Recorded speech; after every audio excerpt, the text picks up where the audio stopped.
हाँ, तो अब अपन नेक्स्ट साइंटिस्ट करेंगे, वो हैं डॉक्टर प्रफुल्ल चंद्र राय। ये हिंदी में, इंग्लिश वालों को पूरा दिखने होगा क्योंकि बिकॉज वहाँ पर लोगो आ जाता है, तो वहाँ पर डॉक्टर प्रफुल्ल चंद्र वो राय हैं, ठीक है। उनका कंट्रीब्यूशन बताना इन साइंस, क्वेश्चन पूरा लिख सकते हो आप। What is the contribution of doctor Prafulla Chandra Ray in science, ठीक है। यानी कि साइंस में प्रफुल्ल चंद्र राय का क्या क्या योगदान था। ज़्यादा बिल्कुल इंपॉर्टेंट नहीं है, नॉर्मल इंपॉर्टेंट है। और जो मैंने 2-3 लाइन लिखा है, इसके अलावा कुछ आपको लर्न करना नहीं है। अभी तक कोई एग्जाम में क्वेश्चन नहीं है, ना ही इनसे रिलेटेड कोई पीछे आपकी बुक में क्वेश्चन दे रखा है, लेकिन फिर भी अपन कुछ छोड़ेंगे नहीं, क्योंकि हो सकता है 1 या 2 मार्क्स में क्वेश्चन यहाँ से आ जाए। बाकी इससे ज़्यादा इंपॉर्टेंट नहीं है, फिर भी देख लेते हैं अपन। ये यूँ है कि बेसिकली ये जो प्रफुल्ल चंद्र राय है ना, ये एक केमिस्ट्री के ही है। वैसे केमिस्ट्री मतलब रसायन विज्ञान के अंदर प्रोफेसर मान लो एक तरीके से। तो ये उनके अंदर सर्च करना चाहते थे, रिसर्च करना चाहते थे, लेकिन इनके पास पैसा नहीं था, ठीक है। तो ऐसे ही ये एक्चुअली जो जॉब करते हैं ना लोग, तो ये भी जॉब करे थे। तो इनका एजुकेशन बहुत टॉप लेवल का था। जैसे ऐसा मान लो कि केमिस्ट्री के अंदर बहुत अच्छी डिग्री थी इनके पास, है ना, पीजी किए हुए थे, लेकिन इनको जॉब नहीं मिल रही थी उस टाइम पर, क्योंकि अंग्रेज़ों का ऐसा मान लो कि शासन था। तो अंग्रेज़ लोग इनको जॉब नहीं दे रहे थे अच्छी, जबकि इनसे कम पढ़े लिखे लोगों को इनसे ज़्यादा अपर पोस्ट के ऊपर उनकी पोस्टिंग थी। तो ये उनसे बहुत दुखी हुए थे कि यार मैं इतना पढ़ा लिखा हूँ, इतनी इनसे ज़्यादा जानता हूँ, फिर भी मुझे मतलब कि इतना कम नीचे पोस्ट पर रखा है। तो इन्होंने ऐसे ही उनको कहा कि भाई ये ऐसा मत करो, ऐसा क्यों कर रहे हो आप। तो बोले इतने ज़्यादा तू ज्ञानी है तो कहीं कोई बिज़नेस क्यों नहीं कर लेता। ये बात इनके छुप गई। इनको क्या कहा कि इतना ही ज़्यादा तू ज़्यादा केमिस्ट है, या फिर केमिस्ट्री के ज़्यादा रसायन विज्ञान को ज़्यादा जानकार है, तो तू कुछ कोई बिज़नेस कर लेना, यहाँ पर कोई व्यवसाय कर ले, हम तो यहाँ तेरे को जॉब ही नहीं देंगे। तो ये बात इनको चुभ गई, ठीक है। तो ये बात इनको चुभ गई, जैसे आपको भी कभी कभी चुभ जाती है ना, कोई टीचर डांट देता है कि ये हो, तो फिर आप पढ़ने लग जाते हो। और अच्छी बात है कि वो चुभन एक पॉजिटिव चुभन होती है। टीचर जब भी डांटते हैं तो वो आपके पॉजिटिव यानी आपके भले के लिए डांटते हैं। चाहे पेरेंट्स भी डांटेंगे तो वो आपके भले के लिए। पेरेंट्स पे और टीचर्स पे कभी गुस्सा नहीं होना, उनके हमेशा रेस्पेक्ट हमें करनी चाहिए, बिकॉज वो आप ही के फ़ायदे के लिए, फ्यूचर के लिए बात करते हैं। तो वैसे ही इनके वो बात चुभी और इन्होंने क्या करा, बिज़नेस स्टार्ट कर दिया छोटा सा। क्या करा, इनके पास ज़्यादा पैसे भी नहीं थे, इनके पास ओनली फॉर 800 रुपये थे। With a meagre sum of ₹800, मतलब 800 रुपये के अंदर ही started Bengal chemical and pharmaceutical work in 1892। बहुत ईजी है कि क्या करा कि राय ने 1892 में 800 रुपये की छोटी सी पूंजी, अल्प पूंजी का मतलब बहुत कम पैसे, इससे विलायती ढंग की औषधियाँ तैयार करने के लिए Bengal chemical and pharmaceutical workers का कार्य प्रारंभ किया। ये कोई कंपनी है जहाँ पर इन्होंने काम करना शुरू किया, ठीक है। कंपनी बनाई और उसके अंदर काम करना शुरू कर दिया। यानी कि इसका नाम क्या था, Bengal chemical and pharmaceutical work. ये याद रखना बस। हो सकता है इस कंपनी का नाम पूछ ले, फुल फॉर्म भी पूछ सकता है, BSPW भी आ सकता है पूरा, ठीक है। ये थोड़ा सा देख लेना। और फिर हुआ क्या कि जो कि प्रगति मतलब प्रोग्रेस कर गई और करोड़ों रुपए का कारखाना हो गया, और जिससे देश में इस प्रकार के अन्य उद्योगों का सूत्रपात हुआ क्या कि इन्होंने जो ये बिज़नेस स्टार्ट किया, जो उस बंदे की बात का चुभन हुई इनको, तो सून it become a big business. और 800 रुपये का काम किया, वो बहुत बड़ा एक बिज़नेस बन गया। तो देखो, जब कोई छोटा आदमी कम पैसों से कोई बिज़नेस स्टार्ट करता है ना, तो उससे 4 लोगों को और ज़्यादा उससे सीखने को मिलता है, और ज़्यादा लोग बिज़नेस करेंगे फिर। तो एक हमारे लिए वो एक क्या हो जाएगा, एंटरप्रेन्योर और ज़्यादा बढ़ जाएगा। एंटरप्रेन्योर का मतलब कि और ज़्यादा बिजनेस लोग करेंगे, और ज़्यादा उनको एक पॉजिटिव वहाँ से रिस्पॉन्स मिलेगा। यानी soon it become a big business and give way to other entrepreneurs to start business. बहुत सारे लोगों ने और क्या करना शुरू कर दिया, बिजनेस स्टार्ट करना शुरू कर दिया। छोटी सी बात है, ये साइंस का एक योगदान है कि लोगों ने इनकी बात से इनको सीख के एक बिजनेस स्टार्ट करना शुरू कर दिया, ठीक है।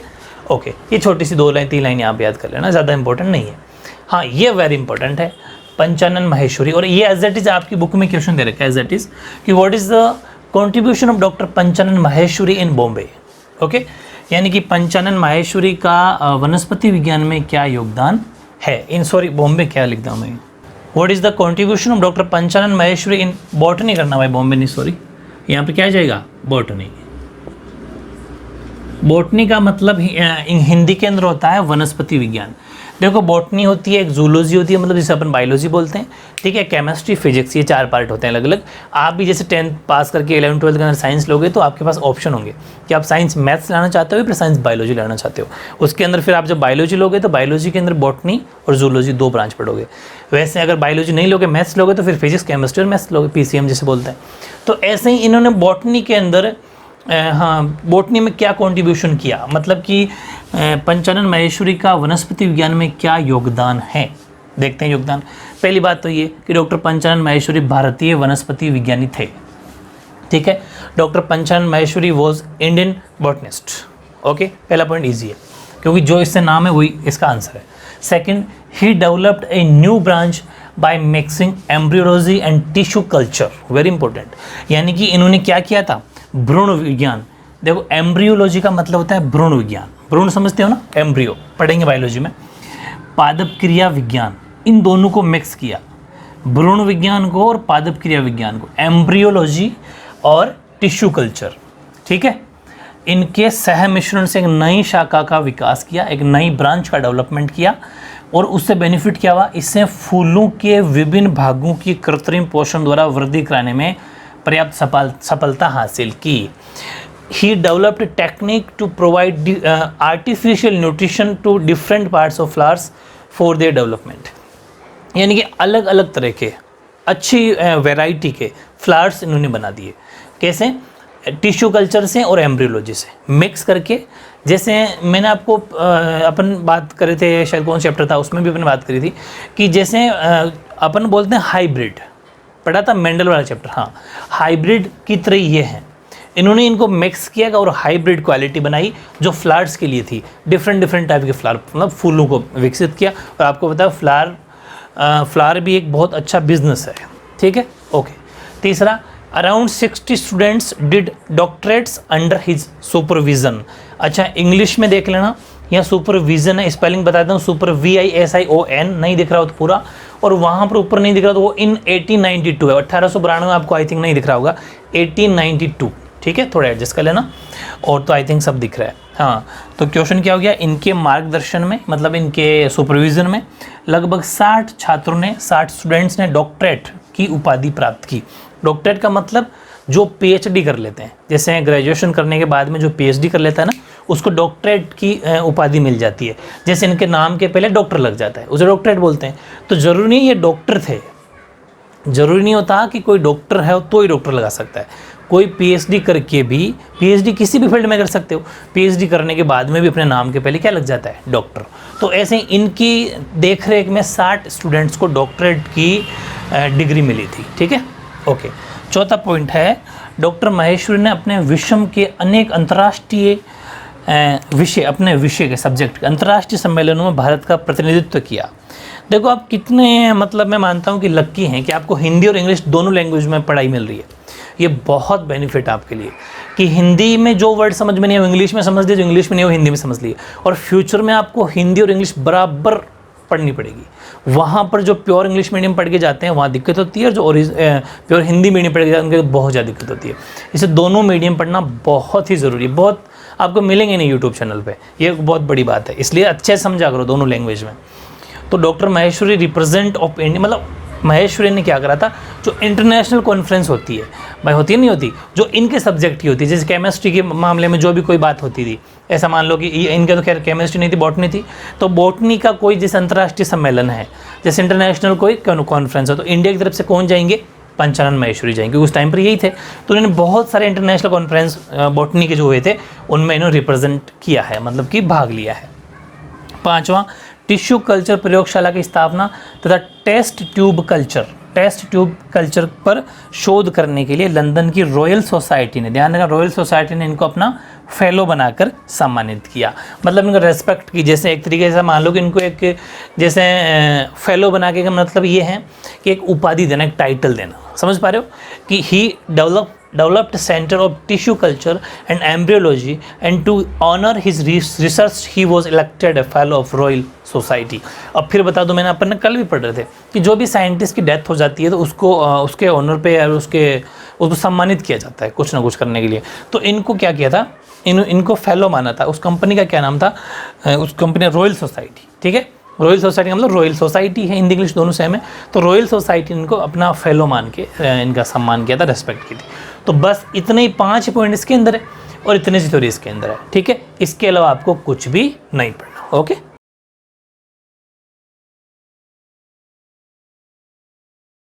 और हाँ, सबसे इम्पोर्टेंट जो है अब बच्चे हैं लास्ट, ये लास्ट नहीं सेकंड लास्ट, इसके बाद एपीजे अब्दुल कलाम साहब का भी आएगा।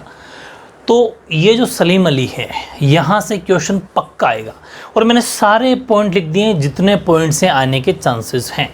इसके बाद में एक वीडियो बनेगा डॉक्टर एपीजे अब्दुल कलाम साहब पर।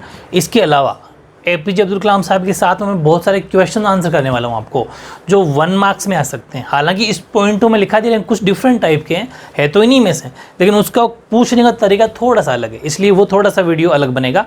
एक साथ भी बहुत बड़ा वीडियो बन जाता है, इसलिए उसको अपन ने अलग रखा है, वो अपना लास्ट वीडियो होगा। 4 वीडियो के अंदर अपना चैप्टर कंप्लीट हो गया। बहुत ही प्यारे से नोट्स आपने बनाए हैं मेरे साथ, अगर लिखे हैं तो आपको कहीं पर भी रत्ती भर भी नंबर कटने के चांस नहीं है। और कुछ और एक्स्ट्रा नहीं पढ़ना। बड़ी बात ये है कि ये बड़ा चैलेंज है मेरा कि आपको कुछ एक्स्ट्रा नहीं पढ़ना, समझ पा रहे हैं। बस इनको पढ़ लो, इनके बाहर कुछ नहीं जाएगा, ये गारंटी है। और इनको पढ़ के आप प्रीवियस पेपर देख लो, 3-4 सालों के पेपर उठा के देख लो, अगर वो बाहर गया हो तो मुझे बताना, ठीक है। ओके, क्वेश्चन देखते हैं। Discuss the life history of doctor Salim Ali and his contribution in science. Doctor Salim Ali के जीवन वृत्त एवं विज्ञान में क्या योगदान था, उनको अपन को लिखना है। पहला वेरी इंपॉर्टेंट है, he was an Indian ornithologist and naturalist. यानी कि ऑर्निथोलॉजिस्ट का मतलब होता है पक्षी विज्ञानी और न्यूट्रलिस्ट का मतलब होता है प्रकृतिवादी, ठीक है। ये भारतीय पक्षी विज्ञानी थे और प्रकृतिवादी थे, और तभी तो इनको बर्डमैन ऑफ इंडिया कहा जाता है। भारत का बर्डमैन कौन है, वेरी इंपॉर्टेंट एग्जाम में 1 मार्क्स में क्वेश्चन आएगा कि भारत का बर्डमैन किसको, बर्डमैन के नाम से किसको जाना जाता है। डॉक्टर सलीम अली को बर्डमैन ऑफ इंडिया के नाम से जाना जाता है, उन्हें भारत के बर्डमैन के रूप में जाना जाता है। अलग से क्वेश्चन आएगा इंग्लिश में, तीसरा पॉइंट है ना, he is also referred to as birdman of India, very important. तीसरा, इन 1976 में भारत के दूसरे सर्वोच्च नागरिक सम्मान पद्म विभूषण, देखो पद्म विभूषण ये दूसरा है, पद्म भूषण पहला है, ये सेकंड उनसे थोड़ा सा नीचे है ना। जैसे आर्मी में भी होते हैं ना वीर चक्र, परमवीर चक्र, ऐसे उसी तरह इनमें भी होते हैं। इनको मिला है पद्म विभूषण, समझ पा रहे हो। ये सेकंड अपना भारत का सर्वोच्च नागरिक सम्मान है, ठीक है। In 1976 he was awarded the Padma Vibhushan, the second highest civilian honour of India, ठीक है, वेरी इंपॉर्टेंट, ध्यान रखना। पद्म विभूषण को मिला था 1976 में। आपको कुछ ईयर याद करने पड़ेंगे, ज़्यादा ईयर नहीं है लेकिन कुछ ईयर तो याद करने पड़ेंगे। ये वाला जैसा करना पड़ेगा, इनको पद्म विभूषण कब मिला, 1976 में। और एक बात और बता दो, अगर एग्जाम में आपको फिक्स ये ईयर याद नहीं हो, 1976 याद नहीं हो, तो लिख के मत आना। अगर कन्फ्यूज हो तो लिख के मत आना, गलत लिखा ना तो मार्क्स कट जाएगा। वरना कभी कभी क्या होता है कि अगर आपने ईयर ना लिखा तो भी टीचर सही कर देता है, ये ध्यान रखना। लेकिन अगर आपने गलत लिख के आए तो फिर वो टीचर की नज़र में आ जाओगे। जैसे 76 था, आपको याद नहीं है, आप सोचो 78 होगा और 78 करके आगे, वो रॉन्ग हो जाएगा। इससे बेटर आप वो लिखो मत, ईयर लिखो मत, सीधा यहाँ से स्टार्ट कर दो। मेरी बात समझ में आ गई, ज़रूर ध्यान रखना। चौथा पॉइंट, भरतपुर पक्षी अभयारण्य, वेरी इंपॉर्टेंट। भरतपुर पक्षी अभयारण्य, जिसका नाम केवलादेव नेशनल पार्क भी है, ठीक है, के निर्माण में काफ़ी जोर दिया। ये क्या है कि इस केवलादेव नेशनल पार्क, ये आएगा एग्जाम में, ये कहाँ पर है, तो ये भरतपुर में है। एग्जाम में क्वेश्चन क्या आएगा कि केवलादेव राष्ट्रीय नेशनल पार्क कहाँ है, तो आप लिख दोगे भरतपुर।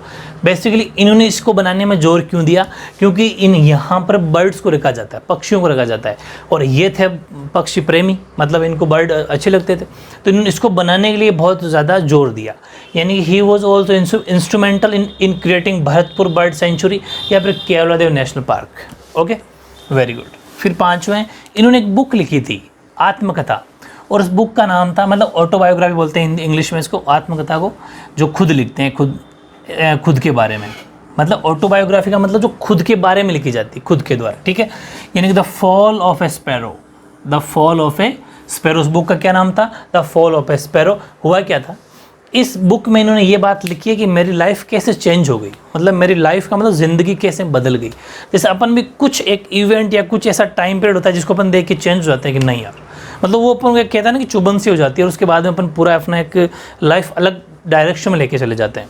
वैसे ही इन्होंने भी यहाँ से एक सीख मिली, उस बुक के अंदर इन्होंने ये वो बात लिखी है क्या कि पतली गर्दन, या तो ये पतली है फिर पीली है, भाई ये थोड़ा एडजस्ट कर लेना, या तो पतली गर्दन, आई थिंक पीली गर्दन होनी चाहिए, इसको थोड़ा देख लेना आप। पीली एक काम करना, पीली गर्दन सही है। हाँ, पीली गर्दन वाली गौरैया की घटना को अपने जीवन का परिवर्तन क्षण माना है। मतलब कि कोई गौरैया थी, स्पैरो थी, सलीम राइट्स दैट, वो बुक में लिखते हैं कि the event of yellow throated, हाँ मतलब पीली, yellow throated sparrow was life changing event for him. मतलब वो कहते हैं कि उसको उस इतनी प्यारी सी एक पक्षी को देखा येलो, जिसकी येलो पीली गर्दन थी, देखा तो उनको लाइफ में बदलाव आ गया कि देखो यार कितना प्यारा पक्षी है। फिर मतलब भाई वैसे खूब सारे लोग क्या होते हैं कि पक्षियों को मार देते हैं लोग, जो नॉन वेजिटेरियन होते हैं वगैरह वगैरह। तो इन्होंने वो उसको देखा तो फिर उनको प्रेम हुआ पक्षियों की, हमें पक्षियों को बचाना चाहिए, तो इनके लिए कुछ सुविधा की जाए, उनके लिए है कि नहीं फैसिलिटीज़ दी जाए। तो वो इनके लाइफ चेंज करने वाला एक क्षण था, ठीक है, परिवर्तन क्षण था। छठा पॉइंट, इसीलिए देखो उन्होंने क्या, अब ये जो लिखी है उनको डॉक्टरेट की उपाधि, यानी कि जो PhD करके डॉक्टर मिलता है ना, वो उपाधि किन किन ने दी, ये भी इंपॉर्टेंट है।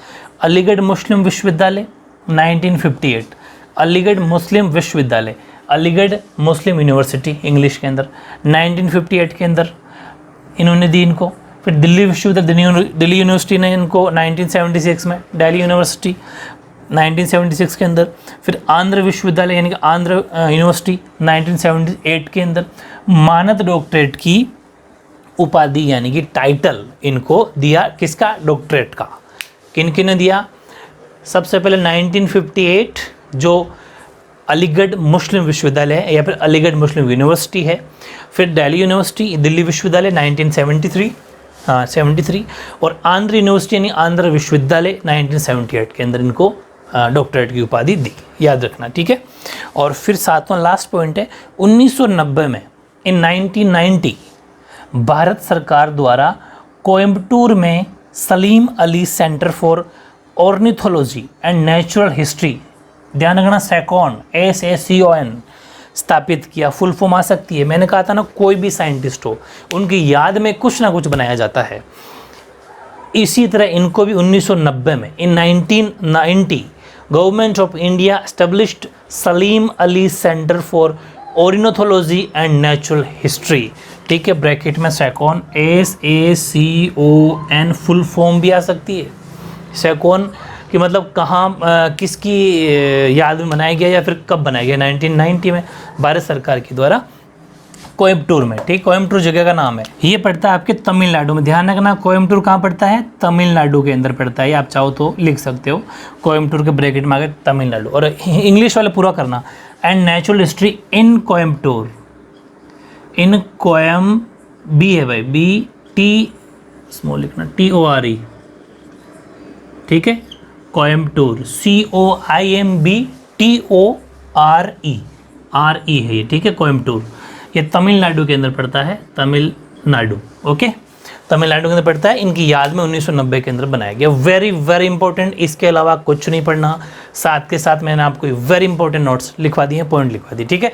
अब लास्ट वीडियो का अपने डॉक्टर APJ अब्दुल कलाम साहब का, और उससे रिलेटेड जितने भी आपके इस चैप्टर में क्वेश्चन बन सकते हैं वो, ठीक है, ओके।